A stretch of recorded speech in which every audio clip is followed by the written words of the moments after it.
Arratsaldeon eta ongi etorri magazinera, gaur platora Ernaitik Kane alaba etorriko zaigu gurekin hitz egitera, baino lehenago ikus ditzagun betiko edukiak.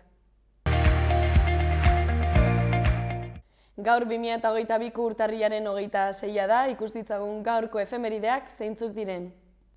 Gaur bezalako egun batean, baina 1929an, Frankok Bartzelona hartu zuen. Urte batzuk beranduago, 1950an, Indiak independentzia lortu zuen Erresuma Batutik. Egun berean, baina 1976an, Saharan Espainiar presentzia bukatu zen Gómez de Salazar generala joan zenean. Bukatzeko 2001 urtean Indian 7,9 gradu Richter eskalako lurrikarra batek 20.000 hildako utzi zituen. Pasa gaitezen gaurko albisteen lerroburuak ikustera.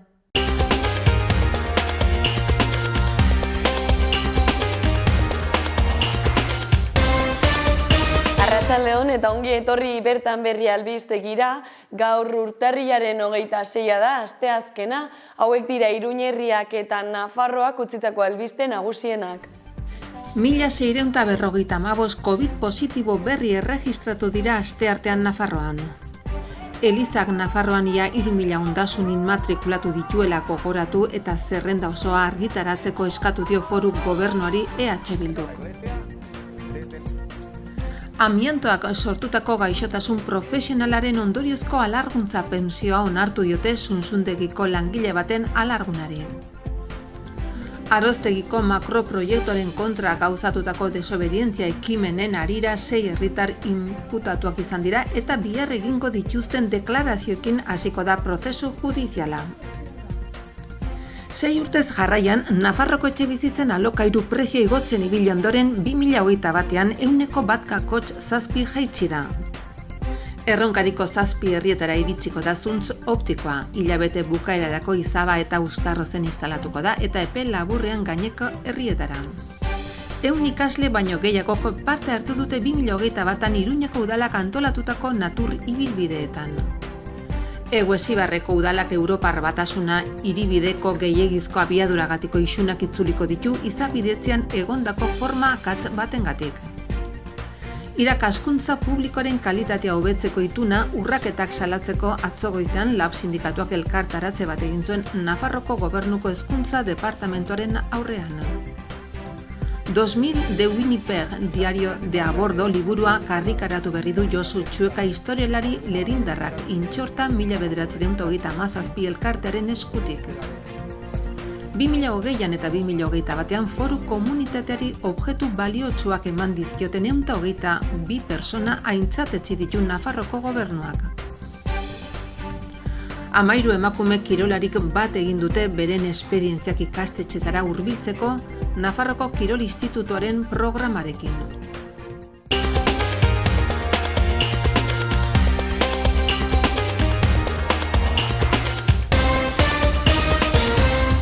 Errepasatu dezagun aste honetako agenda.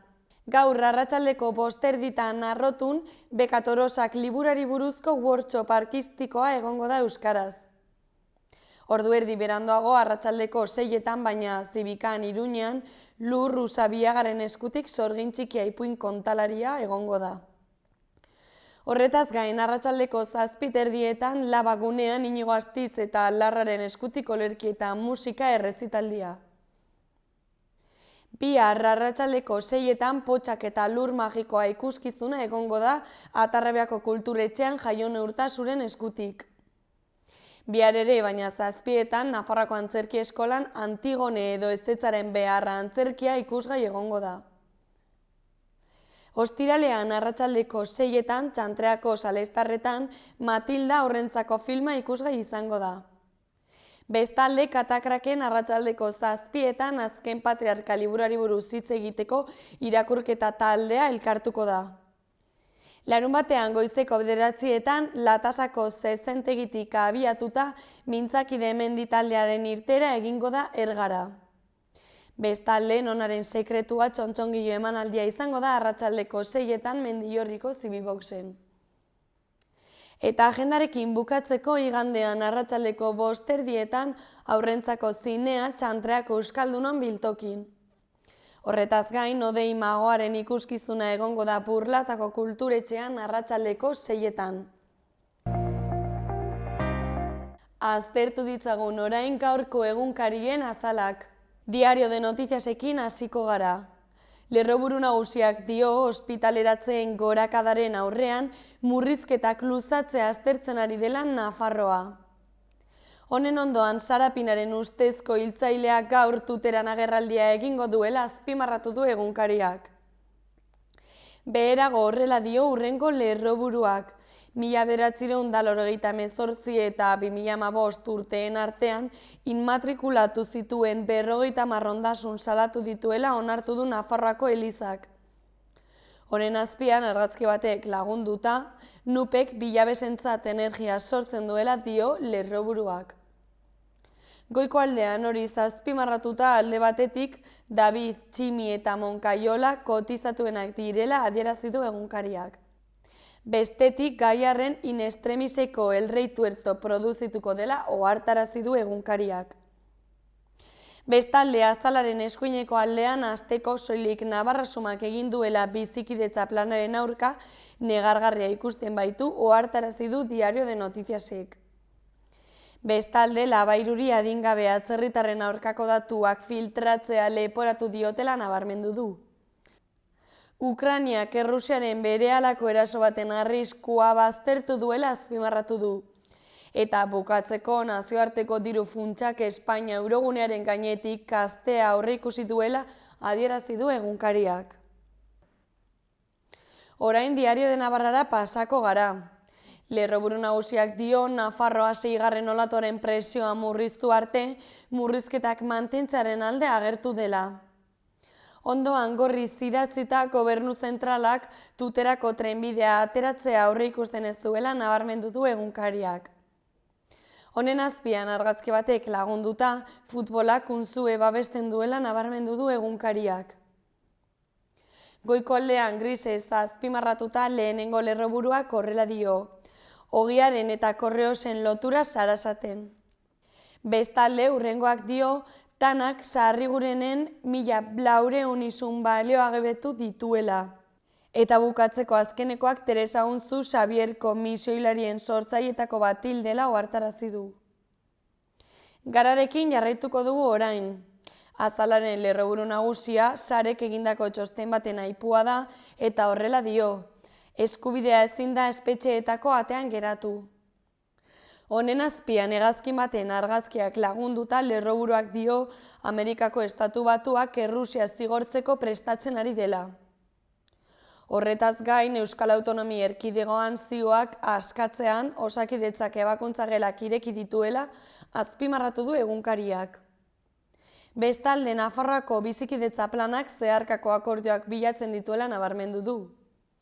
Honen azpian hurrengo lerroburuak dio lakuak 14,5 milioi euro baino gehiago bideratzen dituela ikasleak sexuaren arabera bereizten dituen 6 ikastetxetara. Beherago erreportaje baten izenburuak horrela dio Lewis Carroll lezoiko egile baten ispilu poliedrikoa. Bukatzeko Moraupe Goietxe musikariaren aipua azpimarratu du egunkariak eta horrela dio. Ardoa oso etxekoa da eta gainera plazerrarekin lotzen dugu. Berri egunkaria aztertuko dugu orain. Lerroburu nagusiak dio iaz zizurriaren lehen urtean baino 2.700 jende gutxiago hil zela Euskal Herrian. Honen azpian argazki batek lagunduta erreskate tragikoa ilunpetan idatzi du egunkariak. Beherago Ana Oio Nafarroako gobernuko herritarrekiko harremanetako kontseilarien argazki batek lagunduta haren aipua azpimarratu du eta horrela dio. Euskararen dekretua konponbide partzial bat izanen da mugatua. Horretaz gain egunkariak nabarmendu du metalgintzako patronalak 2022ko superraldia espero duela. Eskuineko aldeko lerroburu batek dio sarek espetxe zaintzako epaitegien eskumena Euskal Herriratzeko eskatu duela. Bukatzeko Ukrainiak eta Errusiak gaur Parisen bilera bat egingo dutela ohartarazi du berriak. Euskal Herria irratia bukatzeko. Lerroburu nagusiena Ainhoa Larunberen aipua da eta horrela dio, nirekin nahi dutena egin dezakete. Bestalde Inigo Astizek eta Iñaki Larraiozek Laban poesia eta musika uztartuko dituztela nabarmendu du Euskal Herria irratiak. Bukatzeko Eduardo Santos kontseilariaren aipuak horrela dio, Eliza ez da ezer itzultzen ari saldu dituenak aitortu ditu.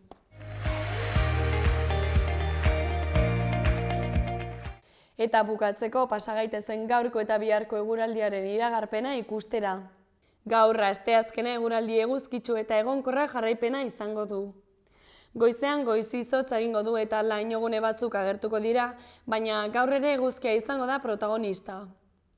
Temperatura maksimoak ezer gutxi aldatuko dira eta kostaldean 15 gradu zentigradu ingurukoak izango dira. Hegoaldean 10 gradu eta 11 gradu zentigradu ingurukoak. Hegoaldeko haizea ibiliko da arratsaldean kostaldean brisa. Ostegunean arratsalde gau partean iparraldean hodei batzuk agertuko dira. Egunaren gainerako orduak eguzkitsuak izango dira. Berriro ere hotzetik hasiko dugu eguna, egun sentian izotza egingo du eta lainogune batzuk sortuko dira.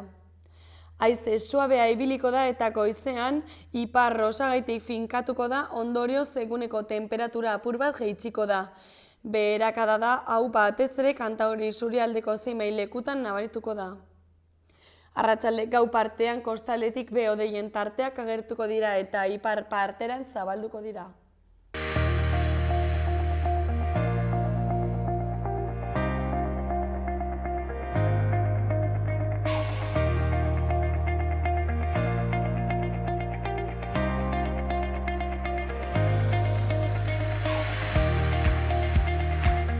Gaurkoan Ernaitik Ane Alaba etorri da gurekin platora, gurekin hitz egitera.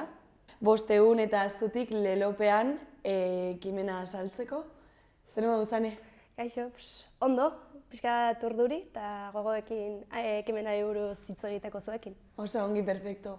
Hori konta eguzu pixka bat zertan datza aurtengo ekimen hau?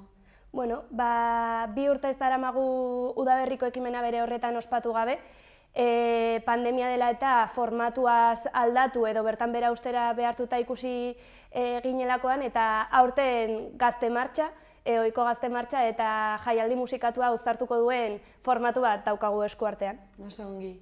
Eta 500 eta aztutik ez lelopean definitu duzu ekimena, zergatik, zer esan nahi du horrek? Bueno, Amaiurgo gazteluaren bataia den efemeride hori probestu nahi genuen ez atzera begiratzeko, baizik eta berresteko Euskal Herrian badagoela herri bat eta badagoela batez ere gazteri bat zutik jarraitzen duena, eta bueno, Amaiur pixka bat atzean utzita eta erresistentzia fase horretatik ofentsibara pasako dugu eta Euskal Errepublika feminista, ekologista eta sozialista baten eraikuntzara jarriko garela lanean. Eta pixka bat udaberriko ekimenean bertan hori ere irudikatu nahi dugula, ez? Nola baiteko oasi bat beste modu batez bizi halko gara eta horretarako lan egin behar dugu. Oso ongi. Bueno, aipatu duzu ekimen honetan egingo diren hainbat ekintza ez, baino gauza da hainbat egun irango duela ekimenak, orduan azalduko diguzu pixkat noiz hasiko den, noiz bukatu eta tartean ze gauza joango zareten egiten. Bale, apirilaren 14an aterako gara Zugarramurditik eta ohiko gazte martxa abiatuz, Erratzura iritsiko gara 14ean bertan, eta Erratzutik zuzenean Elizondora joango gara eta 16 eta 15 eta 16 Elizondon ja bertan igaroko dugu. Eta, bueno, egitaraua egia da, ibilbide guztian zehar izango dugula eta isialdi formatu ezberdinak, hitzaldiak eta tailerrak, baina bereziki egitarau politikoa garatuko dugun lekua Elizondo izango da asteburu horretan, ostiral, larun bat, eta, bueno, igandean aberri egunarekin batera amaiera emango diogu ekitaldiari. Orain arte kartel osoa ez duzu atera, ezta? Orduan ikusleek zer dakite gaur arte, eta, hori zein da kartela gaur arte atera duzuna? Bueno, aurrekoan egin genuen aurrerapen txiki bat, kontzertuei dagokiona, baina kontzertuetaz aparte lehen aipatu bezala hainbat hitzaldi, mailinguru eta tailer izango ditugu, baina kontzertuen artean izango dugu Siberruts, Erdoil, Perlata, Ieskide, Tribade, eta aste honetan, hilabete honen amaieran, musika talde guztiak aurkeztuko ditugu, eta otsailean egitarau guztia ikusteko aukera izango duzue. Baina, joan dezakezue data gordetzen eta laster izango ditugu sarrerak salgai ere. Oso ongi. Eta lehen aipatu duzu, 2 urte hauetan zehar ezin izan duzuela egin Udaberriko gazte martxa hau. Zeo zer egin duzue pandemiako 2 urte hauetan, ezagit pixka bat referentza egiteko gazte martxari edo beste zeo zer alternatibaren bat? 2020an pandemia hasi zen urte horretan gazte martxa geneukan antolatu duta baita ere Nafarroan.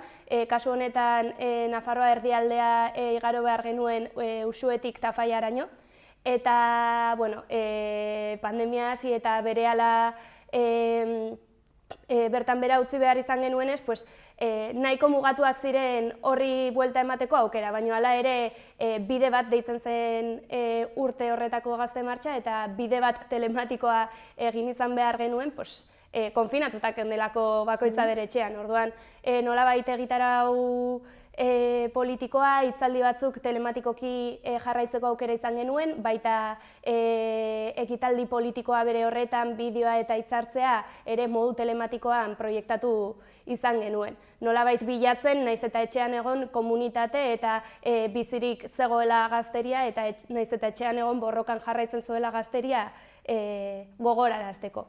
Eta pasaren urtean, neurriak mugatuak jarraitzen baldin bazuten ere, gazte martxa deszentralizatuak egin genituen, bat herrialde bakoitzeko eta gero aisialdi eskaintza egon zen, baita deszentralizatuta eta hitzaldi pare bat ere antolatu ahal izan genituen.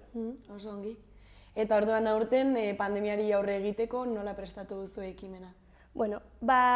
Momentuz baditugunak dira berriak eta belarriak oso adi ikusteko nola doan pandemiaren garapen hau. Momentuz eta baimenei dagokionez guztia aurrera doa eta ez dugu berez inolako arazorik izango. Ikusten ari gara nola 6. olatu hau gutxinaka beheraka doa eta espero ohiko formatuan garatu ahal izatea ekimena. Dena den, bestela B, C, Z aukerak ere baditugu, gazteria berriz ere, gazteria independentista topo egiteko nolabait.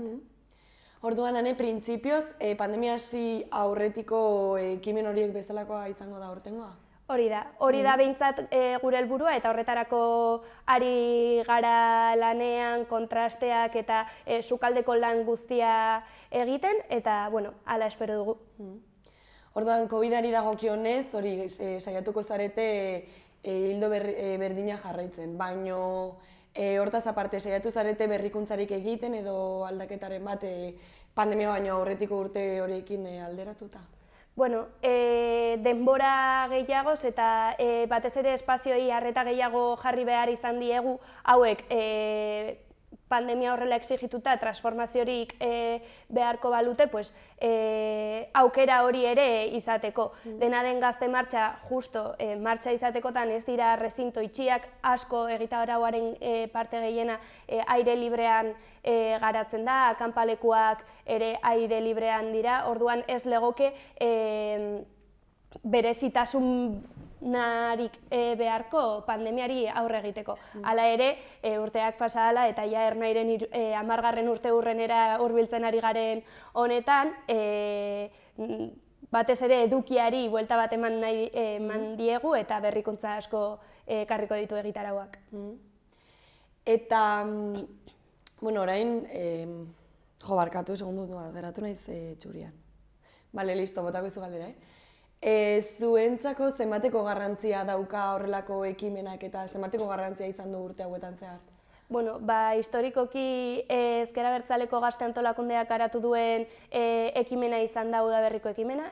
Formatu ezberdinetan, danbada, gazte topaguneak, martxak, akelarreak, baina beti data berdinetan eta erreferentzia berdinaren pean, eta izan da batez ere gazte independentiston topagune eta elkarrekin egoteko momentu hori, ez? Nolabait urte osoan zehar egiten dugun borrokaren erdian nolabaiteko oasia eta elkarrekin topo egin, esperientziak partekatu, jakintza ere partekatu eta batez ere disfrutatzeko espazio bat eskaintzea. Eta batez ere orain pandemia eta aisialdiaren murrizketa guztiarekin ezinbestekoa ikusten genuen berriz ere ohiko formatura itzultzea, berriz ere nolabait gazteriari eskaintzeko leku bat, non kriminalizatu gabeko aisialdi bat aurrera eraman ahalko duen.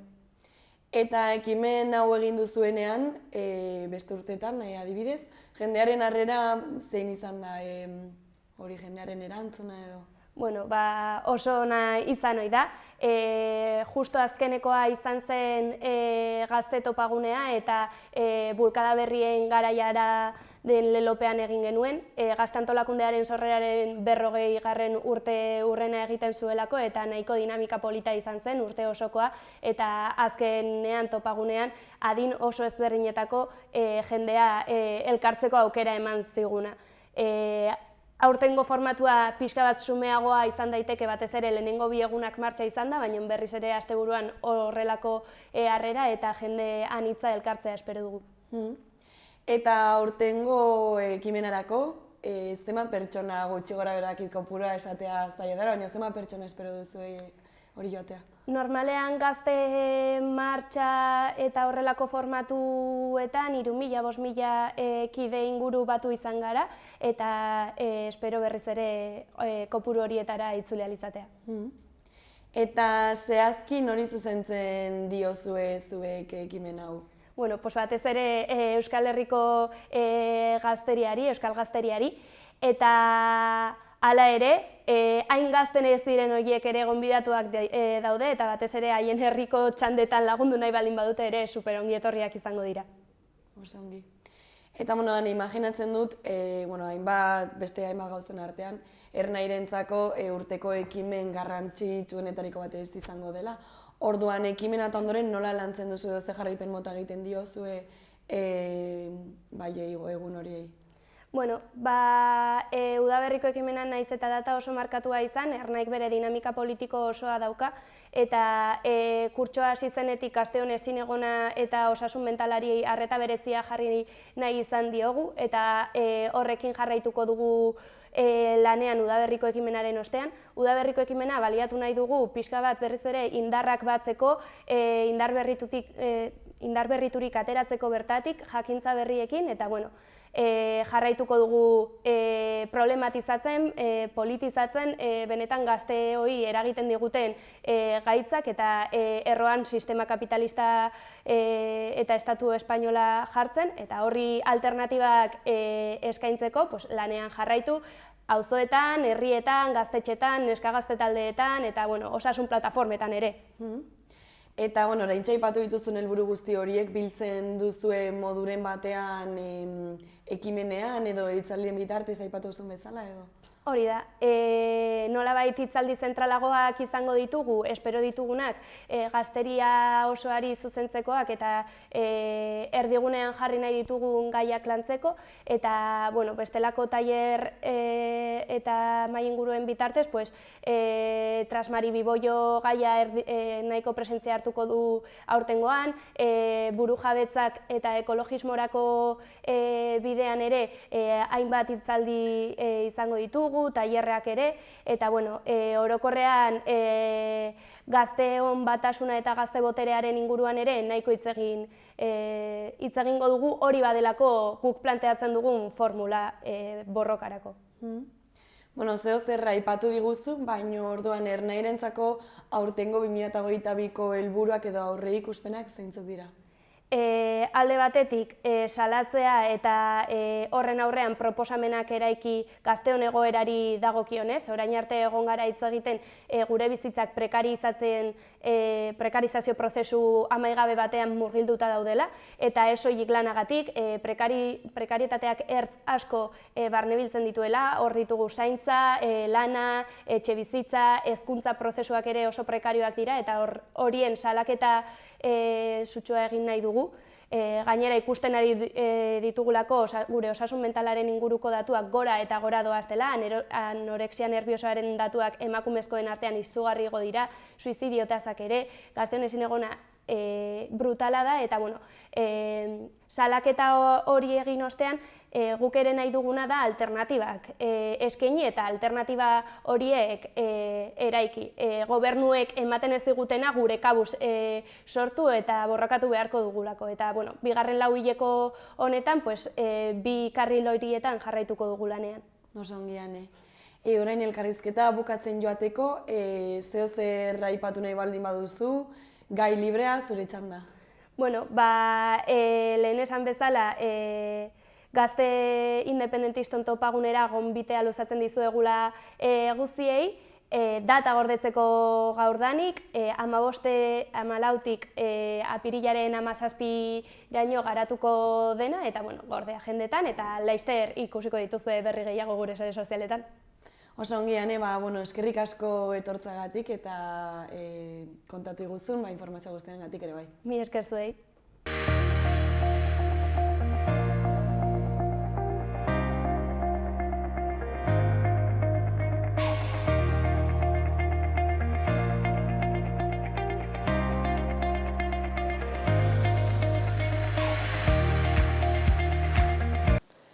Ikus ditzagun gaurko Iruñerriko udaletako albisteak.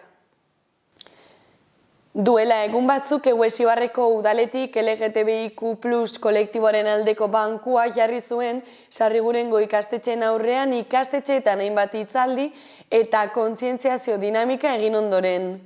Urtarrilaren 23an ekitaldi arbuiagarri honekin egin zuen topo eta Eguesibarreko udaletik jakinarazi nahi dute ekintza gaitzesten dituela eta jada bankua garbitzen dabiltzala eta ahalik eta laisterren jatorrizko egoerara itzuliko dela. Bestalde, otsailaren 28tik martxoaren 4 Inautirietako kirol kanpusak izango dira. Adibidez, Jogi Kids, multikirola, saskibaloia, futbola edo erritmika. Ordutegia 9:00-etatik ordubitara izango da eta hortzaindegi zerbitzua egongo da 8:30-etatik 9:00-etara eta 2:00-etatik 2:30-etara. Izen emateak urtarrilaren 24tik otsailaren 18 arte egin ahalko dira Gesporteko aplikazioaren bidez edo sarriguren.probis.es idatziz helbide/barran ikastaro atalean. Bukatzeko, Eguesibarreko udalak 1400 zehapen inguru jarri zituen gehiegizko abiaduragatik Sarringurengo Europar Batasuna etorbidean. 2022ko iraila eta abendua bitartean radar mugikor bat erabiliz. 2021ko maiatzaren 14an udalak prentsaurreko bat egin zuen, Nafarroako administrazio auzitegiak hala esaten bazuen zigorren zenbatekoa itzultzeko konpromisoa jakinarazteko.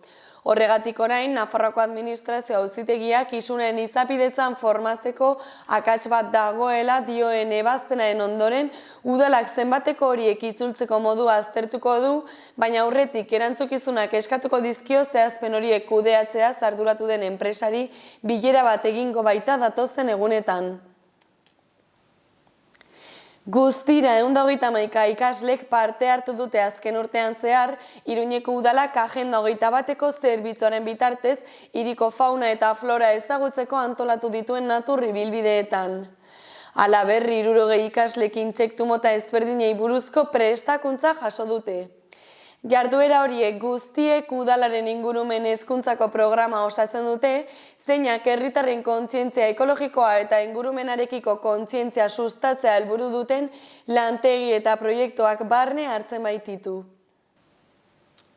Bestalde, Iruñeko bertako biztanleen 183 eta migratutako biztanleen 189 adierazi dute asebetetze maila handia dutela Iruñan bizitzeagatik.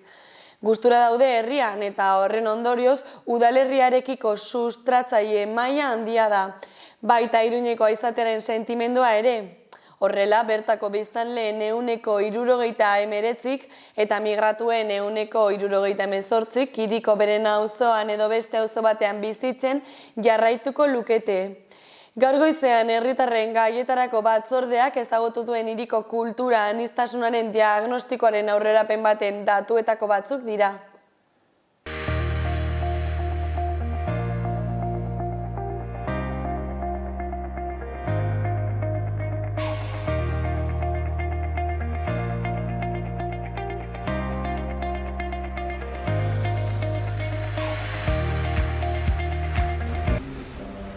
Tamalez, esan beharko duguna da, ez dagoela horrelako banaketarik.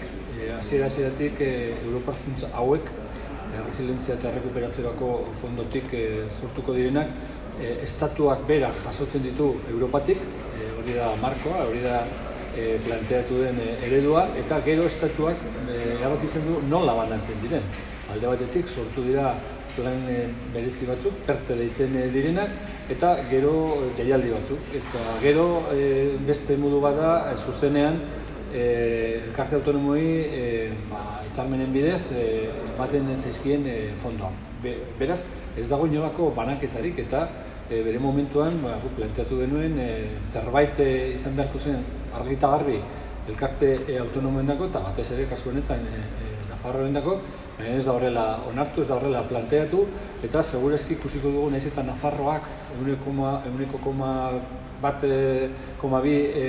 populazioak izateak ez duela jasoko hainbeste edo populazio horren arabera dagozkion fondoak. Hori da dagoen eszenatokia eta estatuak berak erabakitzen du nola banatzen diren fondoak. Ez gaude batere ados eta gainera hasieratik beratik gero abaitik gure jarrera horren kontra kokatu genuen. Esan genuen kogobernantza edo baterako gobernantza handiago izan behar zela eta pentsatzen genuen eta horrela aldarrikatu genuen bai autonomiek eta bai toki erakundeek parte asko handiago izan behar zutela prozesu horretan, abakitzeko prozesu horretan. Horrela aldarrikatu genuen, baina zoritxarrez hori ez da gauzatu. Egia esateko, Europako batzordeak erabaki zuen estatuek izan behar zuten irizpideak markatuko zituztenak eta horrela egin zuen Estatu Espainiarrak 36/2020 errege dekretuaren bidez urte horren bukaeran plazaratu zuten. Baina hala eta guztiz ere, toki guztietan, herrialde guztietan ez zen horrela egin. Adibidez, Alemanian, Merkel presidenteak, oraindik beratzen presidenteak, bertako erkidegoekin, bertako landarrekin, negoziatu egin zuen irizpideak eta landarrek markatu zituzten irizpideak eta horren arabera gauzatzen ari da, banatzen ari dira funtsa horiek. Beraz, horrek esan nahi du Europak berak esandakoa zaratago, beste bide batez egin ahal zirela, eta Europak berak ez du batere oztoporik Alemaniari jarri prozesu horretan. Bai, aldatu beharko litzatekeena da sistema, aurreko planteatu dugun sistema osoa goitik bera hasieratik aldatu beharko zen, baina eta guk uste genuen irizpide bat izan beharko zela, Nafarroaren kasuen hitzarmen ekonomikoa baldin badaude arau batzuk estatuak dituen diru-sarreren parte hartzeko, segurazki irizpide horien arabera Nafarroak parte hartu beharko luke fondo horietan. Hori tamalez ez da egingo, arau guztiak markatzen dute eredu bat eta eredu hori ez da aldatuko. Bai, dena aldatuko genuke, esan dut aurreko galderari emandako erantzunarekin egin handi batean entzuten dut hau ere, ez da. Esan dudan bezala guk pentsatzen genuen toki erakundeek eta autonomiak parte asko handiago izan behar zutela prozesu horretan, baina horrexegatik aldatuko genuke prozesu guztiak behetik hasi goraino ailegatzeko, ez da. Baina zoritxarrez ez da horrela esan. Guk uste dugu toki erakundeek eta autonomiek oso hurbil autonomiak eta toki erakundeak direla herritarrengandik hurbilen dauden erakundeak, eta beraz haiek ezagutzen dute primeran herritarren beharrak. Beraz, nor hobe baina haiek asetzeko, prozesu guztia aldatuko genuke. Gutxienez deigarria, azken finean kontuan hartu beharko dira, Europar funts horiek gutxi gora bera 29.000 milioi euro izango direla, eta soilik Madrilgo elkarteak eta PPek errekurritu ditu 9. Kasu honetan, Nafarroa jasoko dituen 3. Eta kasu honetan, hain zuzen ere, azpimarratu beharko dira, 3 milioiek datozela 2000 baterako aurrekontu orokorretan EH Bilduk gobernuarekin adostu zuen emendakin bati esker. Hor, planteatu ziren akordio desberdinak guk babesa emateko, eta horietariko bat zen, entzuzen ere, Pineirondako 3 milioi. Eta 3 milioi sartu dira 9 milioi horietan. 3 milioi horiekin, denok dakigu zein den Pirineoak dituen egoerak, gabeziak eta enplegua sortzeko ziren 3 milioi. Esan dudan bezala, daigarria eta ez dugu ulertzen Mengo Navarra Sumak eta PPek eta Ciudadanosek eta UPNek nola babesten duten eta nola ez dira azaldu horren kontra. Hori dira Nafarroak behar dituen diruak, kasu honetan Pirineoak behar dituen beharrak, eta batez ere emendakin baten eta adostutako emendakin baten ondorio. Beraz, guk uste dugu zoritzarrez aurkeztu dela olako elegitea, baina gure ustez ez du inolako ibilbiderik. Benetan tamalgarria, salagarria, ez dakit zein adjektiboak erabili hori salatzeko edo definitzeko, ezta? Nik ulertzen dut, guk ulertzen dugu, zure interesak edo zuen interesak kalteturik ikusten baduz, kasu honetan Madrilek berak, beraiek interesak kalteturik ikusten badute, horien defensa sendo eta irmo bat egitea, baina inoiz ez susmo edo zalantza eta ere gutxiago ilegaltasunaren itzala erabiliz, eta hori da egin dutena, egiten ari direna, ezta. Gainera, goratu behar dugu 9 milioi horiek, kasu honetan, 9 milioi horiek 320 milioi euroko partida batetik datozela, eta milioiek laneratzeo hobetzeko helburuarekin bideratuak ziren.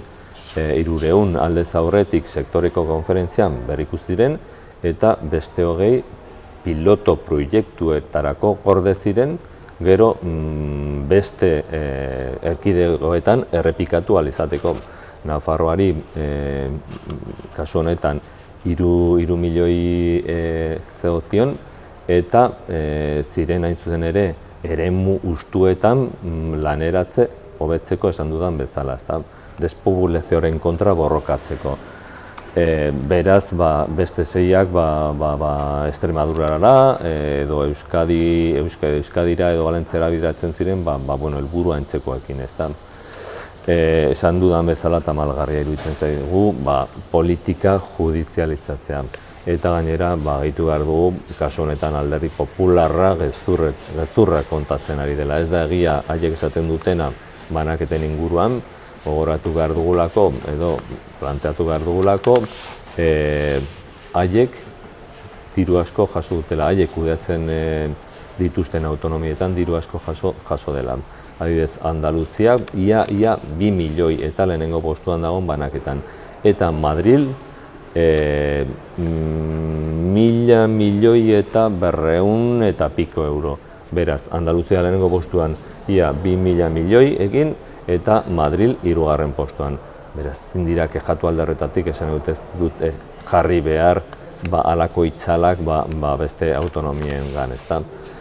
Eta bai, alde horretatik ere salatu behar dugu kasu honetan UPNren jarrera. Hasiera batean isilik geratu zirelako, eta gero babestu dute Alderdi Popularren jarrera eta salaketa. Beraz, irmo salatu behar dugu kasu honetan UPNren jarrera. Aurreko astean 3 talde parlamentarioak, PSN, gero Abaik eta Podemos alduguk aurkeztu zuten lege proposamen bat, etxebizitza legea aldatu elizateko, tartean planteatzen dira interesgarriak dauden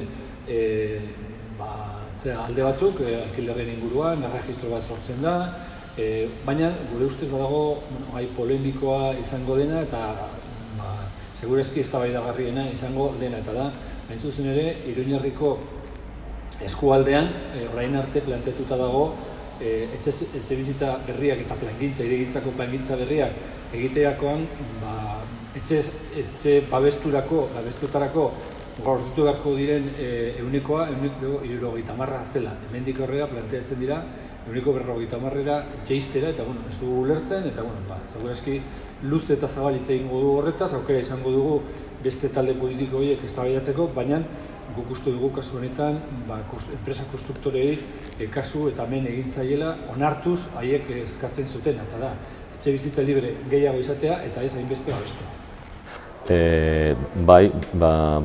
Azken asteotan, hilabeteotan esango genuke, ikusten ari gara datu positiboak arlo ezberdinetan, adibidez langabeziaren jaitsiera alde batetik, duela gutxi okerez banago joan den astean Ogasun Kontseilariak plazaratu zituen datu batzuk eta horien arabera diru bilketa handitu egin zen beste urteko denboraldietan alderatuta. Beraz, alde horretatik datu positibo batzuk ematen dira, baina beste aldetik beste motako erakundeek salatzen dute, adibidez Caritas duela gutxi ere salatzen zuen pobrezia handitzen ari dela eta desberdintasun sozialak hein handi batean handitzen ari direla, ezta? Aberatzat gero eta aberatsagoak direla eta pobreak gero eta pobreagoak. Eta langile batzuk hala eta guztiz ere kobratzen duten soldatarekin ez dute nahikoa bizi ahal izateko modu duin batean. Beraz, soldata arrakala ere handitzen ari da, beraz halako gauzak hain batean mahai gainean jarri behar dugu eta horregatik datorren ostegunean egingo den osoko bilkuran Txibite presidentari galdetuko digu hain zuzen ere zer iruditzen zaizuen edo nola ikusten duen, zer balorazioa egiten duen, nola ikusten duen halako arazo sozialak esan dut alde batetik arlo positiboak, baina beste aldetik ere eta ikusten dira txosten hauek non salatzen dira pobrezia, soldata arrakala eta halako kontua.